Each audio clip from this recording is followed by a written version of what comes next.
I'm Mike Davis. Welcome to Hollywood, USA, the home of Stag Films.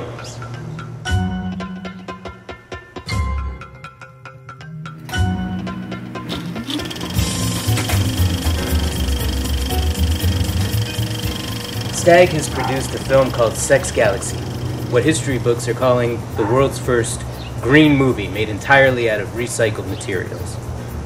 Stag prides itself on being a movie studio that is truly good for the environment because our productions use so few resources. No lights, no cameras, plenty of action.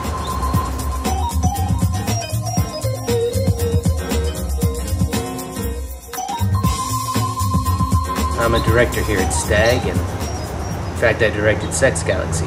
I wrote it too, well, if you can call that writing. You see, green movies have a way of writing themselves. Come on, let me show you. Stag Films has a vast library of old public domain and stock footage. Grainy industrial films, classroom educational reels, cheesy commercials, forgotten feature films, and of course, vintage Stag loops like the kind Granddad used to screen for his bachelor buddies in some seedy basement back in the 50s. Now, most of these films have been sitting on shelves collecting dust, viewed occasionally by the odd collector or a passionate archivist. They stand as important documents of the styles, mores, and attitudes of 20th century America. But the twisted minds here at Stag felt that there must be another purpose for them. Better yet, a repurpose. We believe in the power of low-budget filmmaking and are engaged in a never-ending quest to seek out new techniques for making movies for very little dough. With all of this great footage out there already shot and preserved, there had to be a way. Explosions, parades, riots, robots, spaceships, earthquakes, dinosaurs, animation, all the things they tell you never to include in an independent film because they cost too much, already exist like ripe fruit on a tree, waiting to be plucked and eaten by a hungry child. To paraphrase the great director Ed Wood, or at least Johnny Depp playing Ed Wood in the movie Ed Wood, what if I made an entire movie out of stock footage? And that is how the idea of Sex Galaxy was born. We had the footage, having experimented with various short subjects. We needed a full-length feature to cull enough raw material from to have consistent characters throughout the story. That's when we stumbled upon the Roger Corman classic, Voyage to the Planet of the Prehistoric Women, a movie that is in the public domain. Now, when a film is in the public domain, it means it is free to reuse, re-edit, and redistribute for any purpose by anyone, anytime, anywhere. There's lots of reasons why films fall into the public domain. Sometimes it's as simple as they were never copyrighted. The most famous example of this is the George Romero classic horror film, Night of the Living Dead. What's amazing about public domain is that they are truly free to use and available to everybody with no restrictions. It's beautiful, really, true democracy. And most of these films are available through our very own government at the Library of Congress and collections curated by Rick Prelinger and Skip Elsheimer, without whose tireless dedication to the organization and documentation of these films, our movie never would have been possible. Thanks, fellas. But back to Roger Corman. He is a genius who also inspired us through his passion for low budget.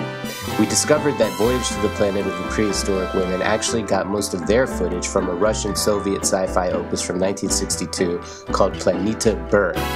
The rights to that film were acquired in America, and new footage of classic actors Basil Rathbone and Faith Domergue as scientists was shot and spliced in by director Curtis Harrington for Voyage to the Prehistoric Planet, released in 1965. That's when Corman stepped in. He had some young kid on his staff go to Malibu, shoot a gaggle of scantily clad mermaid women, led by the bodacious bombshell Mamie Van Doren. He spliced that footage into the existing Soviet footage and released it again in 1968, slapping on a new title, Voyage to the Planet of the Prehistoric Women. The young kid on Corman's staff, Peter Bogdanovich, making his directorial debut under the scrupulous pseudonym Derek Thomas.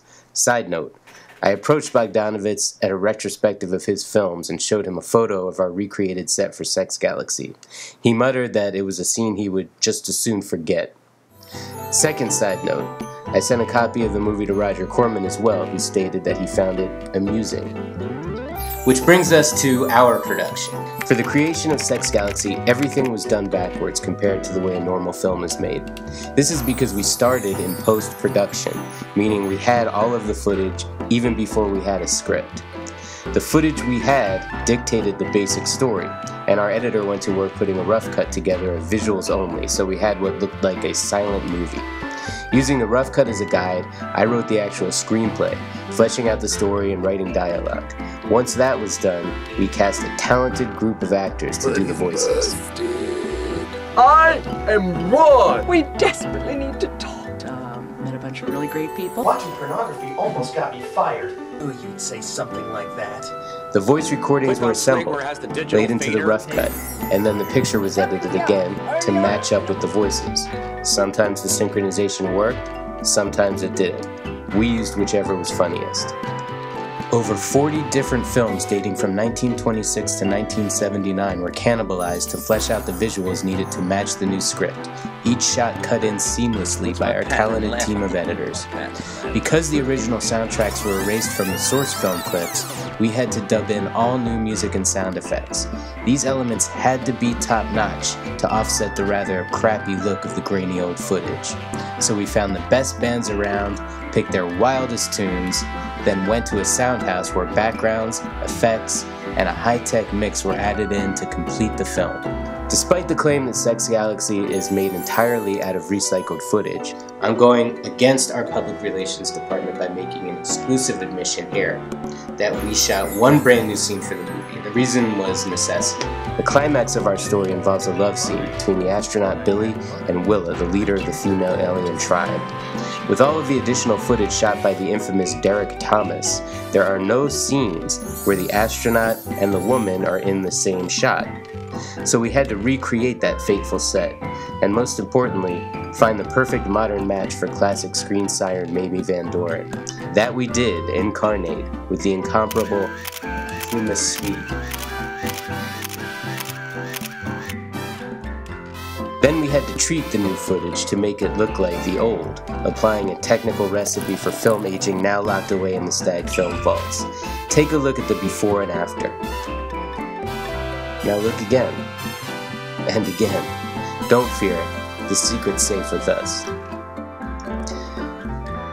Well, that about does it. Now that we've patented the technique, we hope to unleash a whole slew of green movies and encourage all of you budding filmmakers out there to do the same. It's like we say here at Stag Films, we happen to make you happen. See you in Hollywood.